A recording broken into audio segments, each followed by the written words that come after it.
Hello, we'll have to excuse my voice. I got a really sore throat. I just got over a cold. It's all gone now, it's just the throat that's left. For the sake of my girlfriend's sanity, I'm going to try and keep this as clean as possible, because I'm going to have flour everywhere, as you know. First off, you're going to need 200 grams of plain flour. So get yourself the scales, 200 grams. Okay, it's 201 grams. That's fine. So get the flour into your mixing bowl. Get the scales back on there. Now we're going to need butter. There you go, you need about 125 grams. 129 grams. Butter, cold, I just cubed it up, kind of like cheese. But it's not cheese, I show you, it is butter. So add your butter into your flour mix.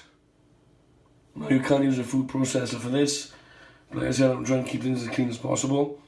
So I'm just going to use my hands just to crumb together the butter and the flour.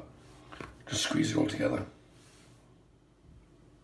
Now you see the butter and flour mixture taking on kind of breadcrumb consistency. So add into that 1 tablespoon of caster sugar. Just stir in that caster sugar until it's all combined. Then once it's all combined, you want to make a well in the middle. And add in a beaten egg. In goes your beaten egg. And just mix this until a nice dough ball forms. Now you want to lightly flour a work surface. Get your ball of dough. And knead it until it becomes smooth and comes together.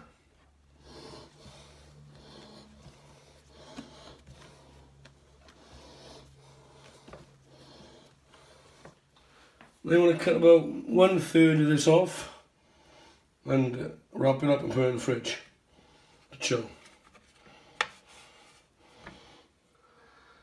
Lightly reflour the work surface. Get your pastry that you haven't put in the fridge. I'm just going to roll this out, the rolling pin. Okay, now using a cookie cutter. This is a 10 centimeter in diameter cookie cutter. Cut out circles.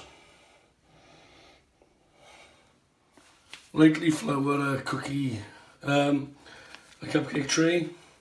This is the 12 one, just to make it easier to get out at the end. But I managed to get 10. Cut off the excess. Put them in the tray. Put this in the fridge for a bit. The excess left over from the cases. This is what I put in the fridge earlier. Roll this out. And I'm trying to get 10 star shapes for the top. And so fill up your cases with your mincemeat, not too much. I put about a teaspoon and a half in each. And you get yourself a star out of the pastry you made. And just plop it on top there. And just press it down on the corners. Unfortunately, my stars ended up being a bit bigger than my cases. But it don't matter as long as they taste nice. Get some egg wash.